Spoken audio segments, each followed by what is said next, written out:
radiallahu anhu in the battlefield, how do we remain steadfast in the face of our enemy whom openly mocked our Prophet sallallahu alaihi wasallam? This question is from a sister. Okay, that's a very good question. What do we do when somebody insults our Prophet sallallahu alaihi wasallam? The first time it happened to me, I was at George Mason University giving a speech. After the speech, one came up to me. He's not Muslim. He was an old man, actually, and he knows Arabic, and he came in my face, and he said, "What do you say about a 53-year-old man that has sex with a 6-year-old girl?" Whoa, when he said this, I almost passed out because I couldn't believe anybody would talk like this. I couldn't believe somebody would say something like this. I knew what he meant by what he said. I was so upset. I started taking my coat off. And I would give it to the sheikh who was with me. I said, just hold my coat. I'm going to go on this guy.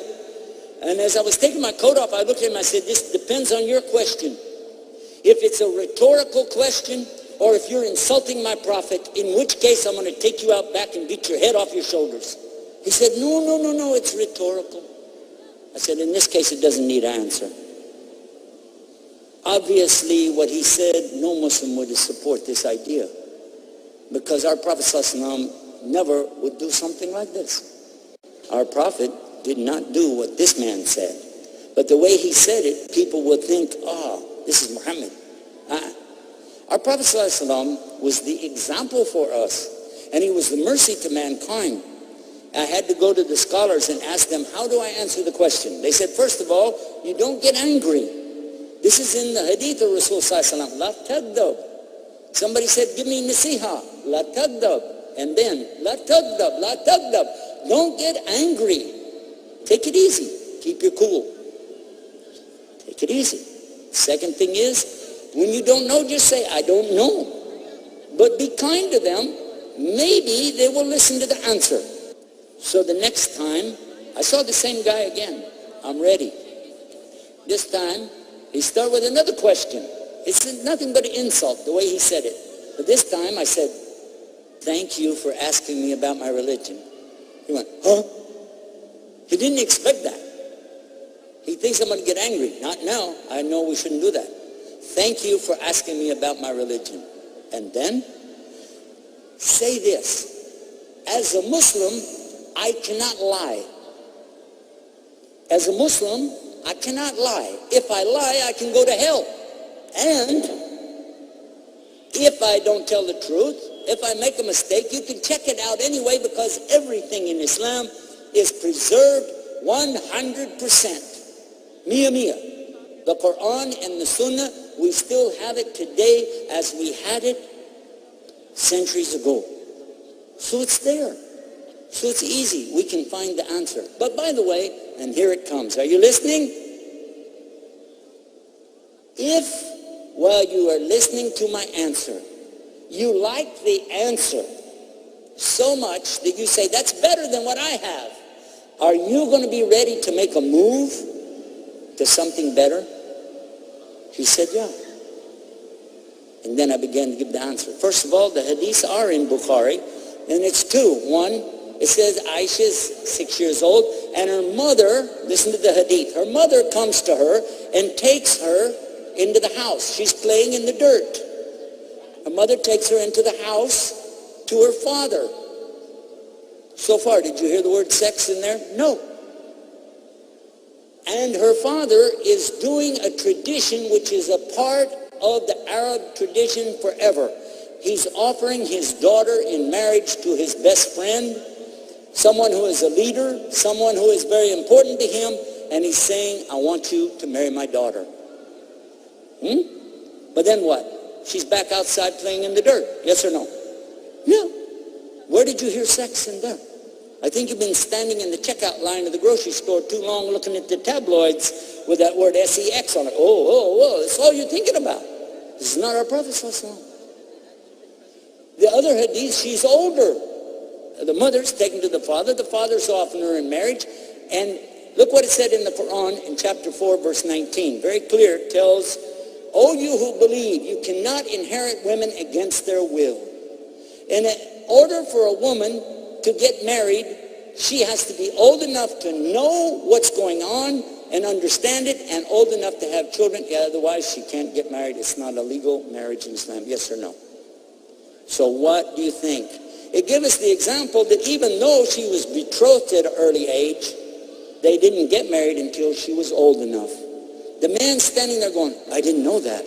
I didn't know that. I didn't know that. It happened again when I was in Chennai. The same subject come up, and I told another one the same way. He said, really? I said, yes, but I'm going to ask you a question. Everything we know about their marriage is coming to us from her. Read what she said and think. Out of 2,200 sayings or hadith from her, roughly 2,200, she is saying only what? The best things about her husband, Muhammad sallallahu alaihi wasallam. Yes or no? And all that she said again and again, she's praising him, loving him, caring about him. She talks about when she was young, she used to race with him, and she used to beat him. She said, I got older, I got heavy, and then he used to beat me in the races.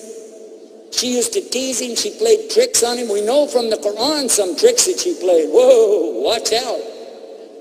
But still, he was a very caring and loving husband to her. So much so when he died, sallallahu alaihi wasallam, he wanted her to be there. He died right there in that house with his head in her lap. And what was the last thing she did? She used a toothpick and she cleaned it for him and opened it up and put it in his mouth because she knew how much he liked it. And in this way and in this condition, he passed away. And for the rest of her life, she narrated from him and never said a single bad word ever about her husband. Do you know any women today who could go their whole life and never say something bad about their husband? Hello? Do you know a woman who can go even 1 year or 1 month or 1 week, maybe not even 1 day, and she's saying something about her husband? Aisha radiallahu anha never said a single bad word on her husband. Yes or no? And she never even considered to look at another man for the rest of her life. In her heart and in her mind, she is still married to Muhammad sallallahu alaihi wasallam, and they will be together in Jannah, in the paradise, and live there happily ever after. I'm asking you a simple question. Is this the best love story you ever heard? Or do you like the story of Shakespeare's Romeo and Juliet on Valentine's Day, talking about, oh, what a love story, Romeo and Juliet.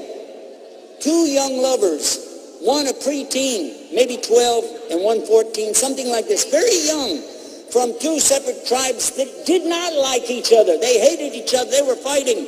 So the Capulets on the one side and the other family on the other side, and they hate each other.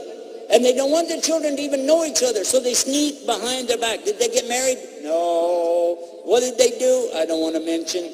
And then what? One of them commits suicide. And then the other one commits suicide. According to the Jewish religion, Christian religion, and Islam, they go to hell. Compare that to the story of Muhammad and Aisha. And tell me what you think is really the story of romance. And he said, Ashhadu an la ilaha illallah, Ashhadu Muhammad Rasulullah. MashaAllah. Just remember this. No matter how harsh the questions come, you have a responsibility to present Islam in the best way. Don't try to be Ahmed Deedat, or don't try to be Zakir Naik. Don't try to be Yusuf Estes. Be you. Be yourself as the best Muslim you can be. Wallahi.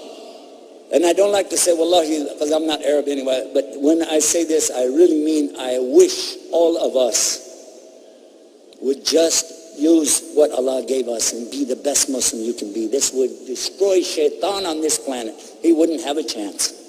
May Allah guide us.